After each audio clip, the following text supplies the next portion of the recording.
नमस्कार, प्रभा साक्षी देख रहे हैं आप। आपके साथ मैं हूं अंकित सिंह। बिहार एक्सप्रेस में आपका स्वागत है। बिहार में इस साल चुनाव है। ऐसे में प्रधानमंत्री नरेंद्र मोदी लगातार नई तोहफा बिहार को दे रहे हैं। इसी कड़ी में आज प्रधानमंत्री नरेंद्र मोदी मोतिहारी पहुंचे थे।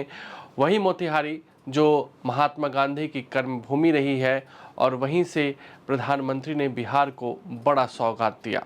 इस दौरान प्रधानमंत्री ने विभिन्न सड़क और रेल परियोजनाओं का उद्घाटन किया। साथ ही साथ कई अन्य तोहफा भी उन्होंने बिहार को दिए।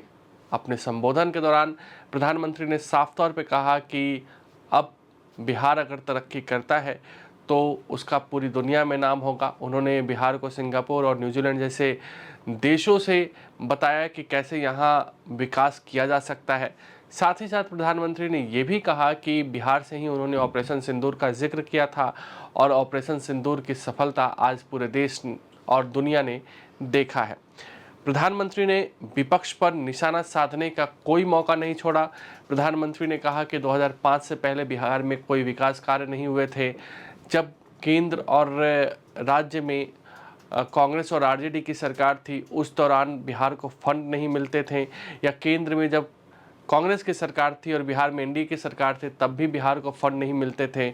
लेकिन 2014 के बाद से बिहार की प्रगति ने जो रफ्तार पकड़ी है वो लगातार जारी है और आगे भी जारी रहने वाली है। इतना ही नहीं, प्रधानमंत्री ने ये भी कहा कि लालू राज में बिहार के विकास पर ब्रेक लग गया था, लेकिन अब एक बार फिर से बिहार में विकास तेज़ी से हो रहा है और यह किसी भी कीमत पर रुकनी नहीं चाहिए। उन्होंने कहा कि ये लालटेन राज नहीं बल्कि बिजली राज है, और अब लालटेन को नहीं आने दिया जाना चाहिए। उन्होंने रोज़गार पर भी बात की कि कैसे युवाओं को यहाँ रोज़गार देने की बात की गई है। उन्होंने जो 1100 पेंशन बढ़ाया गया है उस पर भी बातचीत की है।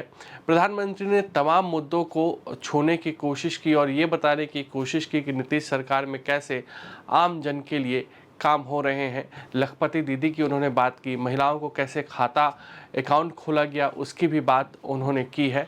और कुल मिलाकर देखें तो प्रधानमंत्री नरेंद्र मोदी लगातार बिहार का दौरा कर रहे हैं, क्योंकि बिहार में चुनाव है। अलग अलग वो मंडलों में जा रहे हैं और भाजपा के लिए, एनडीए के लिए समीकरण को साधने की कोशिश कर रहे हैं। प्रधानमंत्री की रैली में आज उपेंद्र कुशवाहा, चिराग पासवान जो घटक दल के सहयोगी हैं वे मौजूद रहे। खुद मुख्यमंत्री नीतीश कुमार भी मौजूद रहे। सम्राट चौधरी, विजय सिन्हा जो भाजपा के कोटे से उप मुख्यमंत्री हैं वो भी मौजूद रहे। सुनिए प्रधानमंत्री ने किस तरीके से बिहार में अपना संबोधन दिया है और विपक्ष पर निशाना साधा है। कांग्रेस और आरजेडी गरीबों, दलितों, पिछड़ों और आदिवासियों के नाम पर राजनीति करते आए हैं, लेकिन बराबरी का अधिकार तो दूर, ये परिवार से बाहर के लोगों को सम्मान तक नहीं देते। इन लोगों का अहंकार आज पूरा बिहार देख रहा है। हमें बिहार को इनकी बुरी नीयत से बचाकर रखना है। नीतीश जी की टीम ने, बीजेपी की टीम ने और पूरे एनडीए ने इतने वर्षों तक यहां मेहनत की है। श्री चंद्रमोहन राय जी जैसे विभूतियों ने हमें मार्गदर्शन दिया है। हमें मिलकर बिहार के विकास के इन प्रयासों को और गति देनी है। हमें मिलकर बिहार के सुनहरे भविष्य की ओर बढ़ना है। हमें संकल्प लेना है, बनाएंगे नया बिहार, फिर एक बार एनडीए सरकार। जब हम कहते हैं कि हम पिछड़ों, अति पिछड़ों के लिए निरंतर काम कर रहे हैं, तो ये हमारी नीतियों में भी, निर्णयों में भी नजर आता है। एनडीए सरकार का तो मिशन ही है हर पिछड़े को प्राथमिकता, हर पिछड़े को प्राथमिकता, चाहे पिछड़ा क्षेत्र हो या पिछड़ा वर्ग हो हमारी सरकार की वो पहली प्राथमिकता है। दशकों तक हमारे देश में 110 से ज्यादा जिलों को पिछड़ा कहकर छोड़ दिया गया था। वो जाने, उनका नसीब जाने, ये हाल कर दिया था। हमने इन जिलों को प्राथमिकता दी। पिछड़े जिले के बजाय उन्हें आकांक्षी जिला बनाकर इनका विकास किया, यानी पिछड़े को प्राथमिकता। हमारे देश के सीमावर्ती गांवों को भी आखिरी गांव कहकर छोड़ दिया गया था। हमने इन आखिरी कहे जाने वाले गांवों को,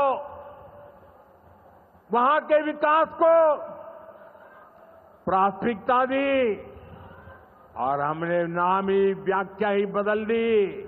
वो आखिरी नहीं, वो देश का पहला गांव है। 40,000 से ज्यादा गरीबों को अपना पक्का घर बनाने के लिए बैंक में, उनके खाते में सीधे पैसे भेजे गए हैं। इसमें से ज्यादातर लोग मेरे दलित भाई बहन हैं, मेरे महादलित भाई बहन हैं, मेरे पिछड़े परिवारों के भाई बहन हैं। आप भी जानते हैं, आरजेडी और कांग्रेस के राज में गरीब को ऐसे पक्के घर मिलना असंभव था। जिन लोगों के राज में लोग अपने घरों में रंग रोगन तक नहीं करवाते थे, डरते थे कि अगर रंग रोगन हो गया तो पता नहीं कि मकान मालिक को ही उठवा लिया जाएगा। ऐसे आरजेडी वाले कभी आपको पक्का घर नहीं दे सकते। साथियों, आज बिहार आगे बढ़ रहा है। अगर आप भी लेना चाहते हैं देश दुनिया की तमाम जानकारी तो आज ही सब्सक्राइब करें हमारे चैनल को। साथ ही नीचे दिए बेल आइकन को जरूर दबाएं ताकि हर अपडेट आप तक पहुंच सके।